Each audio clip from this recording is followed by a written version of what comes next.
Chapter 8. A place of safety.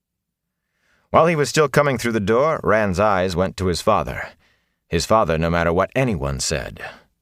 Tam had not moved an inch. His eyes were still shut, and his breath came in labored gasps, low and rasping.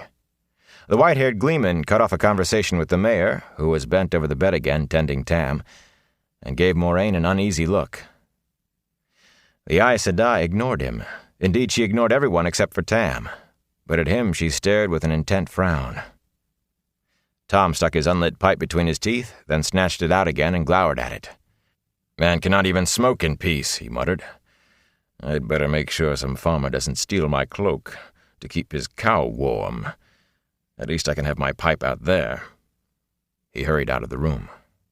Lan stared after him, his angular face as expressionless as a rock. "I do not like that man.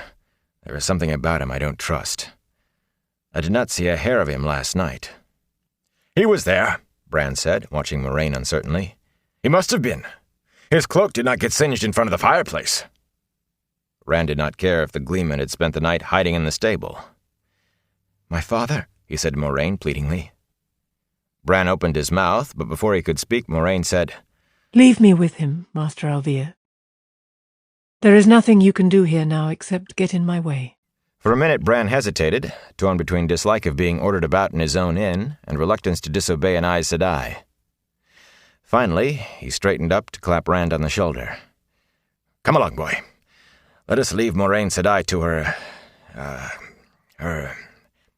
There's plenty you can give me a hand with downstairs. Before you know it, Tam will be shouting for his pipe and a mug of ale." "Can I stay?" Rand spoke to Moraine, though she did not really seem to be aware of anyone besides Tam. Bran's hand tightened, but Rand ignored him. "Please, I'll keep out of your way. You won't even know I am here. He's my father," he added with a fierceness that startled him and widened the mayor's eyes in surprise. Rand hoped the others put it down to tiredness or the strain of dealing with an Aes Sedai. Yes, Moraine said impatiently. She had tossed her cloak and staff carelessly across the only chair in the room, and now she pushed up the sleeves of her gown, baring her arms to her elbows. Her attention never really left Tam, even while she spoke. "Sit over there. And you too, Lan." She gestured vaguely in the direction of a long bench against the wall. Her eyes traveled slowly from Tam's feet to his head, but Rand had the prickly feeling that she was looking beyond him in some fashion. "You may talk if you wish," she went on absently. "but do it quietly. Now you go, Master Alvir. This is a sick room, not a gathering hall. See that I am not disturbed."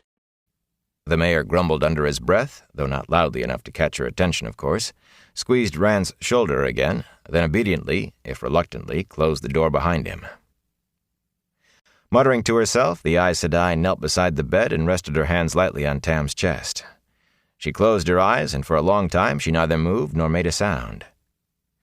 In the stories, Aes Sedai wonders were always accompanied by flashes and thunderclaps or other signs to indicate mighty works and great powers.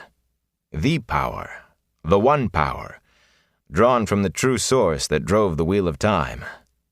That was not something Rand wanted to think about, the power involved with Tam, himself in the same room where the power might be used.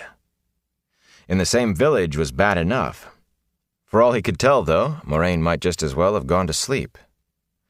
But he thought Tam's breathing sounded easier. She must be doing something. So intent was he that he jumped when Lan spoke softly.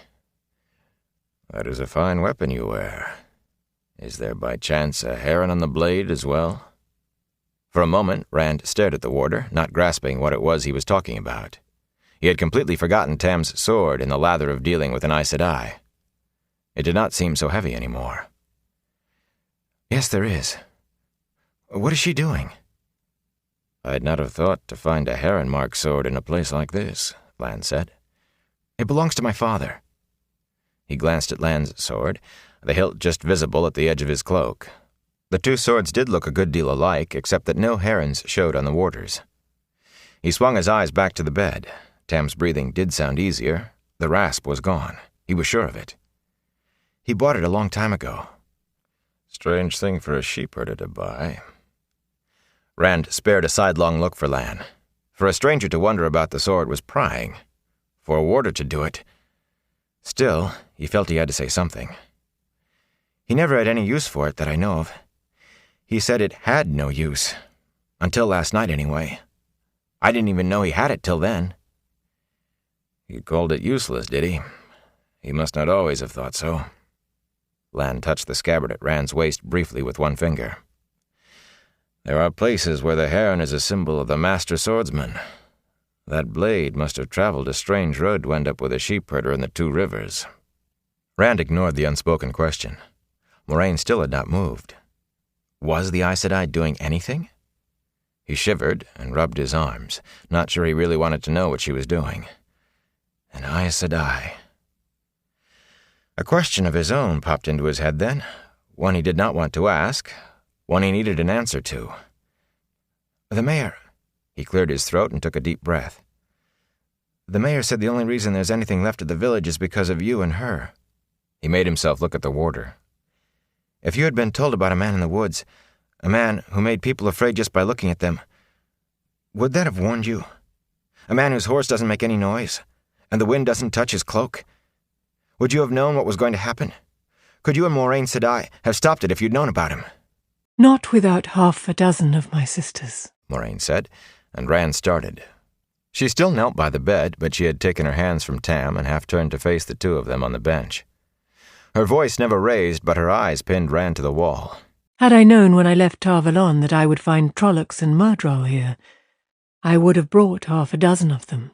A dozen if I had to drag them by the scruffs of their necks. By myself, a month's warning would have made little difference. Perhaps none. There is only so much one person can do, even calling on the one power. And there were probably well over 100 Trollocs scattered around this district last night. An entire fist. It would still have been good to know, Lan said sharply, the sharpness directed at Rand. When did you see him, exactly, and where?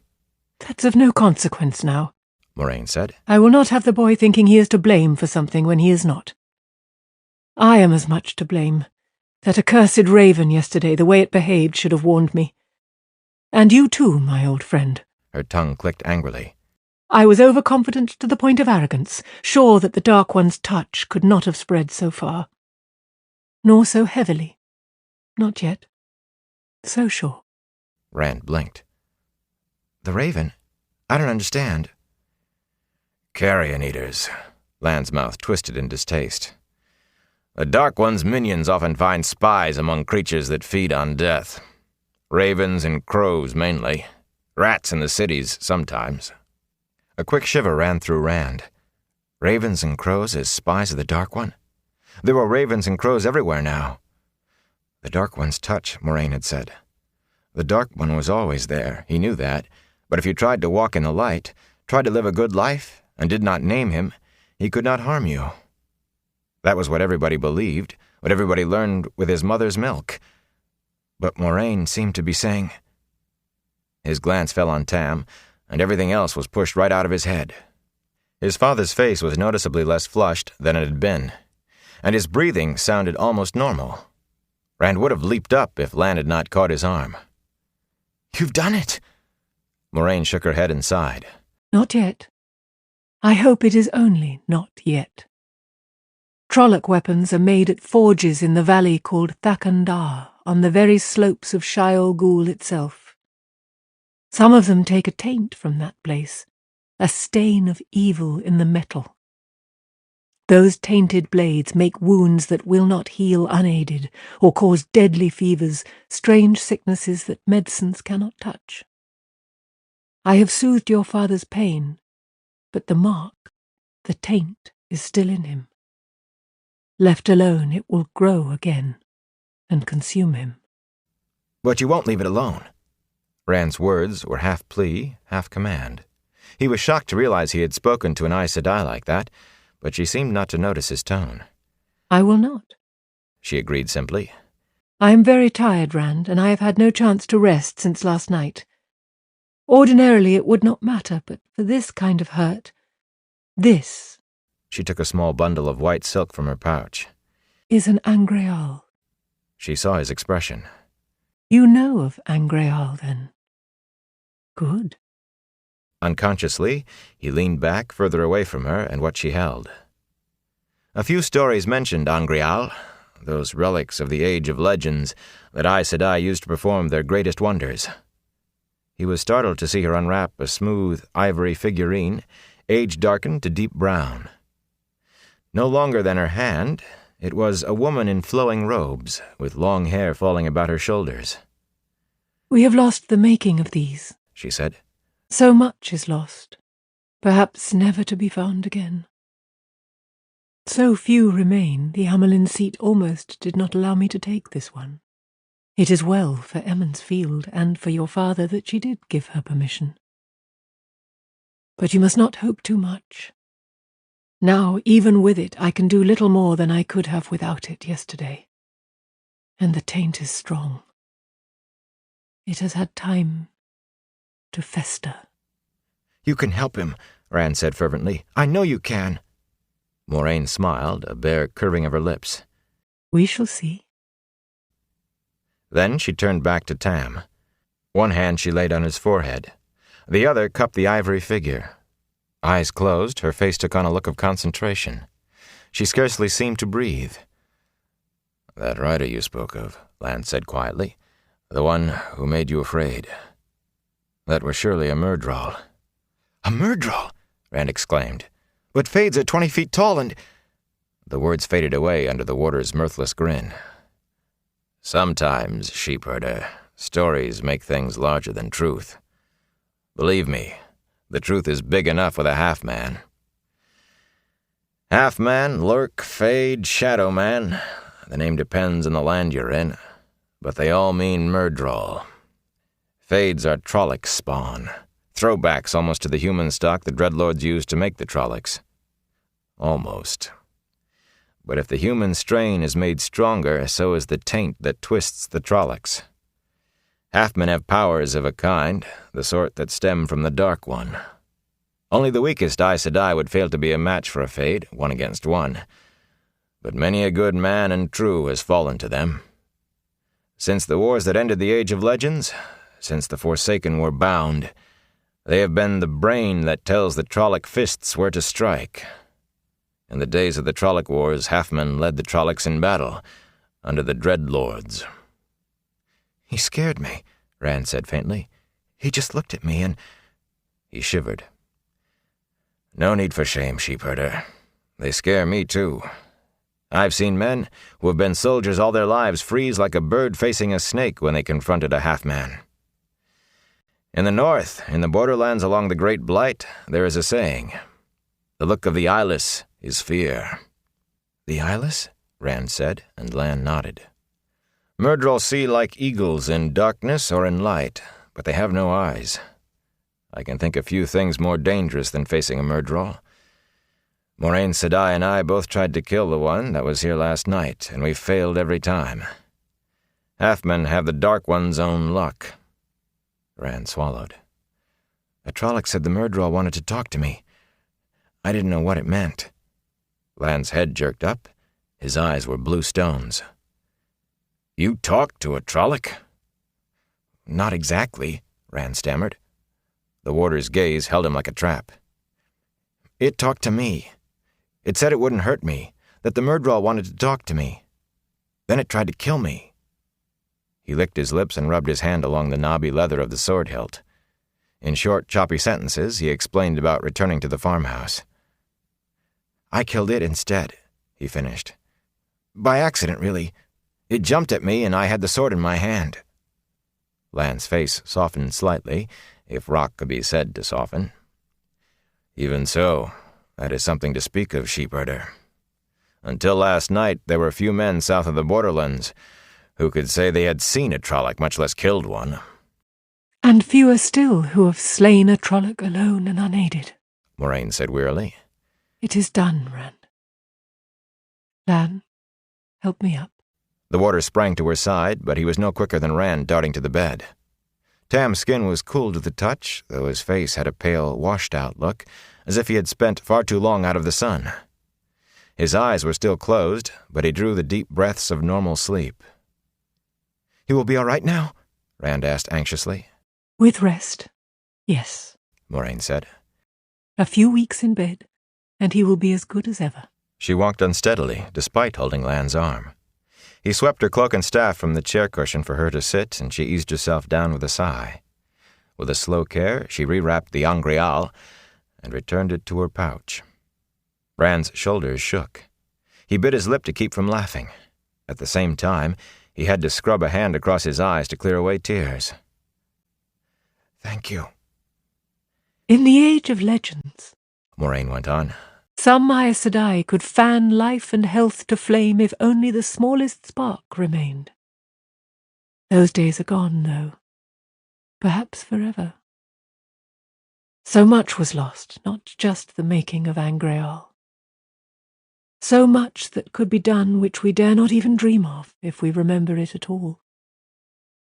There are far fewer of us now. Some talents are all but gone, and many that remain seem weaker. Now there must be both will and strength for the body to draw on, or even the strongest of us can do nothing in the way of healing. It is fortunate that your father is a strong man, both in body and spirit. As it is, he used up much of his strength in the fight for life, but all that is left now is for him to recuperate. That will take time, but the taint is gone. "I can never repay you," he told her without taking his eyes from Tam. "But anything I can do for you, I will. Anything at all." He remembered the talk of prices then, and his promise. Kneeling beside Tam, he meant it even more than before, but it still was not easy to look at her. "Anything. As long as it does not hurt the village or my friends." Moraine raised a hand dismissively. If you think it is necessary. I would like to talk with you anyway.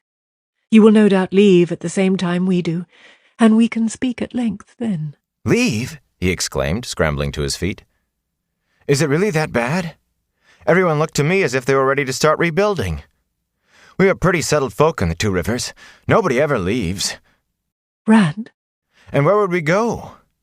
Padan Fain said the weather is just as bad everywhere else. He was the peddler. The Trollocs." Rand swallowed, wishing Tom Marilyn had not told him what Trollocs ate. "The best I can see to do is stay right here where we belong, in the Two Rivers, and put things back together. We have crops in the ground, and it has to warm enough for the shearing soon. I don't know who started this talk about leaving. One of the Coplans, I'll bet, but whoever it was—" "Sheepherder," Lan broke in. "You talk when you should be listening." He blinked at both of them. He had been half babbling, he realized, and he had rambled on while she tried to talk. While an Aes Sedai tried to talk. He wondered what to say, how to apologize, but Moraine smiled while he was still thinking. I understand how you feel, Rand, she said, and he had the uncomfortable feeling that she really did. Think no more of it. Her mouth tightened, and she shook her head. I have handled this badly, I see. I should have rested first, I suppose. It is you who will be leaving, Rand. You who must leave. For the sake of your village. Me? He cleared his throat and tried again. Me?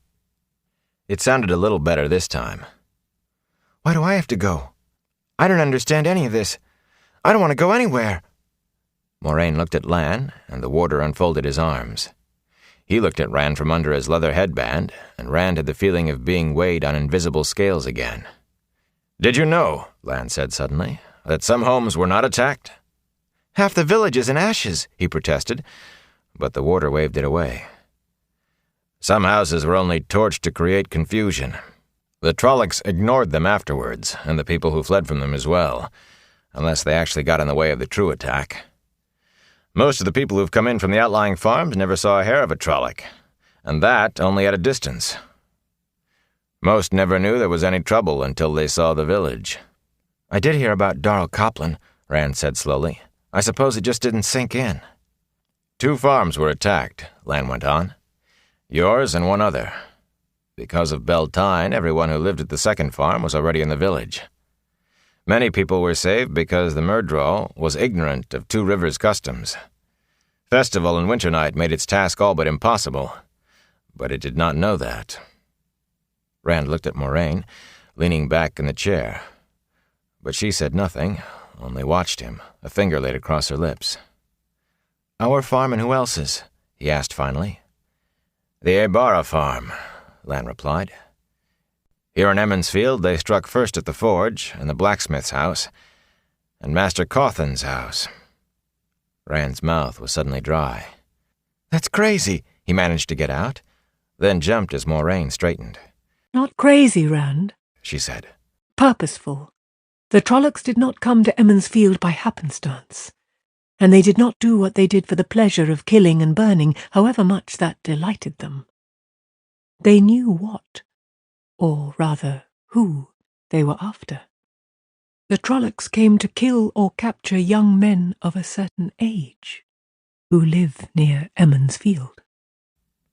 "My age?" Rand's voice shook, and he did not care. "Light? Matt? What about Perrin?" "Alive and well," Moraine assured him, if a trifle sooty. "Bancroft and them Thane?" "Whenever in any danger," Lan said. "At least, no more than anyone else." "But they saw the rider, the Fade, too, and they're the same age as I am." "Master Craw's house was not even damaged," Moraine said. "and the miller and his family slept through half the attack before the noise woke them. Ban is 10 months older than you, and Lem 8 months younger." She smiled dryly at his surprise. "I told you I asked questions. And I also said young men of a certain age. You and your 2 friends are within weeks of one another. It was you 3 the Myrddraal sought, and none others." Rand shifted uneasily, wishing she would not look at him like that, as if her eyes could pierce his brain and read what lay in every corner of it. "What would they want with us? We're just farmers, shepherds." "That is a question that has no answer in the 2 rivers," Moraine said quietly. "but the answer is important. Trollocs, where they have not been seen in almost 2,000 years, tells us that much." "Lots of stories tell about Trolloc raids," Rand said stubbornly. "We just never had one here before. Warders fight Trollocs all the time." Lan snorted. "Boy, I expect to fight Trollocs along the Great Blight, but not here, nearly 600 leagues to the south. That was as hot a raid last night as I'd expect to see in Shinar, or any of the borderlands." "In one of you," Moraine said, "or all 3, there is something the Dark One fears." That's impossible." Rand stumbled to the window and stared out at the village, at the people working among the ruins. "I don't care what's happened. That is just impossible." Something on the green caught his eye. He stared, then realized it was the blackened stump of the spring pole. A fine Beltane with a peddler and a gleeman, and not strangers. He shivered and shook his head violently. No, I'm a shepherd. The Dark One can't be interested in me." "It took a great deal of effort," Lan said grimly, "to bring so many Trollocs so far without raising a hue and cry from the borderlands to Camelin and beyond. I wish I knew how they did it. Do you really believe they went to all that bother just to burn a few houses?"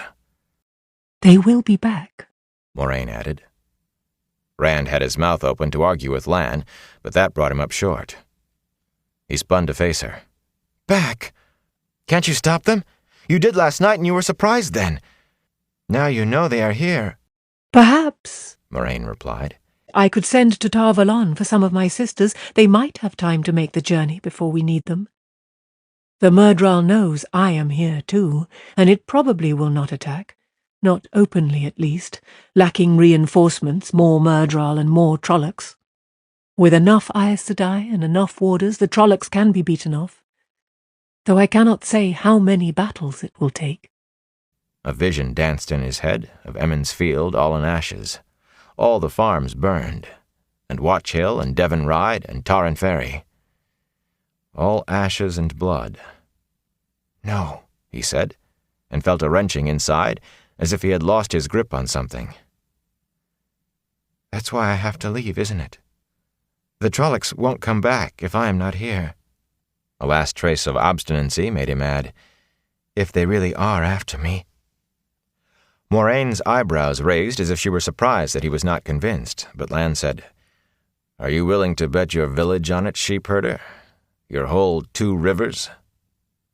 Rand's stubbornness faded. "No," he said again, and felt that emptiness inside again, too. "Perrin and Matt have to go too, don't they?" Leaving the 2 rivers. Leaving his home and his father. At least Tam would get better. At least he would be able to hear him say all that on the quarry road had been nonsense. "We could go to Bearlawn, I suppose, or even Camelin. I've heard there are more people in Camelin than in the whole 2 rivers. We'd be safe there." He tried out a laugh that sounded hollow. "I used to daydream about seeing Camelin. I never thought it would come about like this." There was a long silence, then Lan said, "I would not count on Camelin for safety. If the Myrddraal want you badly enough, they will find a way. Walls are a poor bar to a half-man, and you would be a fool not to believe they want you very badly indeed." Rand thought his spirits had sunk as low as they possibly could, but at that they slid deeper. "There is a place of safety," Moraine said softly, and Rand's ears pricked up to listen. "In Tar Valon you would be among Aes Sedai and warders. Even during the Trolloc Wars, the forces of the Dark One feared to attack the Shining Walls. The one attempt was their greatest defeat until the very end. And Tar Valon holds all the knowledge we Aes Sedai have gathered since the time of madness. Some fragments even date from the Age of Legends. In Tar Valon, if anywhere, you will be able to learn why the Myrddraal want you. Why the Father of Lies wants you. That I can promise." A journey all the way to Tar Valon was almost beyond thinking. A journey to a place where he would be surrounded by Aes Sedai. Of course, Moraine had healed Tam, or it looked as if she had at least, but there were all those stories. It was uncomfortable enough to be in a room with one Aes Sedai, but to be in a city full of them? And she still had not demanded her price. There was always a price, so the stories said. "How long will my father sleep?" he asked at last. I have to tell him. He shouldn't just wake and find me gone." He thought he heard Lan give a sigh of relief. He looked at the water curiously, but Lan's face was as expressionless as ever. "It is unlikely he will wake before we depart," Moraine said. "I mean to go soon after full dark. Even a single day of delay could be fatal. It will be best if you leave him a note." "In the night?" Rand said doubtfully, and Lan nodded. "The half-men will discover we are gone soon enough. There is no need to make things any easier for it than we must." Rand fussed with his father's blankets. It was a very long way to Tar Valon. In that case I had better go find Matt and Perrin." "I will attend to that." Moraine got to her feet briskly and donned her cloak with suddenly restored vigor. She put a hand on his shoulder, and he tried very hard not to flinch. She did not press hard, but it was an iron grip that held him as surely as a forked stick held a snake. "It will be best if we keep all of this just among us. Do you understand? The same ones who put the dragon's fang on the inn door might make trouble if they knew." "I understand." He drew a relieved breath when she took her hand away.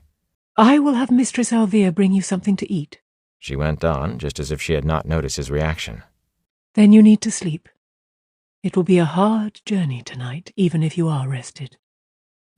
The door closed behind them, and Rand stood looking down at Tam. Looking at Tam, but seeing nothing.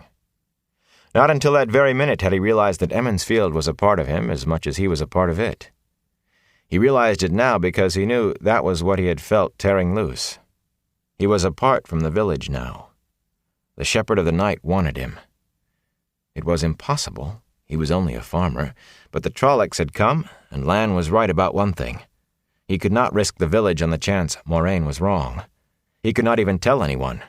The Coplans really would make trouble about something like that. He had to trust in Aes Sedai. "Don't wake him now," Mistress Alvia said, as the mayor shut the door behind his wife and himself. The cloth-covered tray she carried gave off delicious, warm smells. She set it on the chest against the wall, then firmly moved Rand away from the bed. Mistress Moiraine told me what he needs, she said softly. And it does not include you falling on top of him from exhaustion. I've brought you a bite to eat. Don't let it get cold now. I wish you wouldn't call her that, Bran said peevishly. Moiraine Sedai is proper. She might get mad. Mistress Alvier gave him a pat on the cheek. You just leave me to worry about that. She and I had a long talk. And keep your voice down. If you wake Tam, you'll have to answer to me and Moiraine Sedai. She put an emphasis on Moraine's title that made Bran's insistence seem foolish. The two of you keep out of my way. With a fond smile for her husband, she turned to the bed and Tam. Master Alvier gave Rand a frustrated look. She's an Aes Sedai. Half the women in the village act as if she sits in the women's circle, and the rest as if she were a Trolloc. Not a one of them seems to realize you have to be careful around Aes Sedai. The men may keep looking at her sideways, but at least they aren't doing anything that might provoke her. Careful, Rand thought. It was not too late to start being careful. Master Alvier, he said slowly, do you know how many farms were attacked? Only 2 that I've heard of so far, including your place. The mayor paused, frowning, then shrugged. It doesn't seem enough with what happened here. I should be glad of it, but... well, we'll probably hear of more before the day is out. Rand sighed. No need to ask which farms. Here in the village, was there anything to show what they were after? After, boy? I don't know that they were after anything, except maybe killing us all. It was just the way I said. The dogs barking, and Moiraine Sedai and Lan running through the streets. Then somebody shouted that Master Luhan's house and the forge were on fire. Abul Cawthan's house flared up. Odd that, it's nearly in the middle of the village. Anyway, the next thing the Trollocs were all among us. No, I don't think they were after anything. He gave an abrupt bark of a laugh and cut it short with a wary look at his wife. She did not look around from Tam. To tell the truth, he went on more quietly, they seemed almost as confused as we were. I doubt they expected to find an Aes Sedai here, or a warder. I suppose not, Rand said, grimacing. If Moiraine had told the truth about that, she probably had told the truth about the rest, too. For a moment, he thought about asking the mayor's advice, but Master Alvier obviously knew little more about Aes Sedai than anyone else in the village. Besides, he was reluctant to tell even the mayor what was going on, what Moiraine said was going on. He was not sure he was more afraid of being laughed at or being believed. He rubbed a thumb against the hilt of Tam's sword. His father had been out into the world. He must know more about Aes Sedai than the mayor did. But if Tam really had been out of the 2 rivers, then maybe what he had said in the Westwood. He scrubbed both his hands through his hair, scattering that line of thought. You need sleep, lad, the mayor said. Yes, you do, Mistress Alvier added. You're almost falling down where you stand. Rand blinked at her in surprise. He had not even realized she had left his father. He did need sleep. Just the thought set off a yawn. You can take the bed in the next room, the mayor said. There's already a fire laid. Rand looked at his father. Tam was still deep in sleep, and that made him yawn again. I'd rather stay in here if you don't mind, for when he wakes up. Sick-room matters were in Mistress Alvier's province, and the mayor left it to her. She hesitated only a moment before nodding. But you let him wake on his own. If you bother his sleep... He tried to say he would do as she ordered, but the words got tangled in yet another yawn. She shook her head with a smile. You will be asleep yourself in no time at all. If you must stay, curl up next to the fire, and drink a little of that beef broth before you doze off. I will, Rand said. He would have agreed to anything that kept him in that room. And I won't wake him. See that you do not, Mistress Alvier told him firmly, but not in an unkindly way. I'll bring you up a pillow and some blankets. When the door finally closed behind them, Rand dragged the lone chair in the room over beside the bed and sat down where he could watch Tam. It was all very well for Mistress Alvier to talk about sleep. His jaws cracked as he stifled a yawn. But he could not sleep yet. Tam might wake at any time, and maybe only stay awake a short while. Rand had to be waiting when he did. He grimaced and twisted in the chair, absently shifting the sword hilt out of his ribs. He still felt awkward about telling anyone what Moraine had said. But this was Tam, after all. This was... Without realizing it, he set his jaw determinedly. My father. I can tell my father anything. He twisted a little more in the chair and put his head against the chair back. Tam was his father, and nobody could tell him what to say or not say to his father. He just had to stay awake until Tam woke up. He just had to...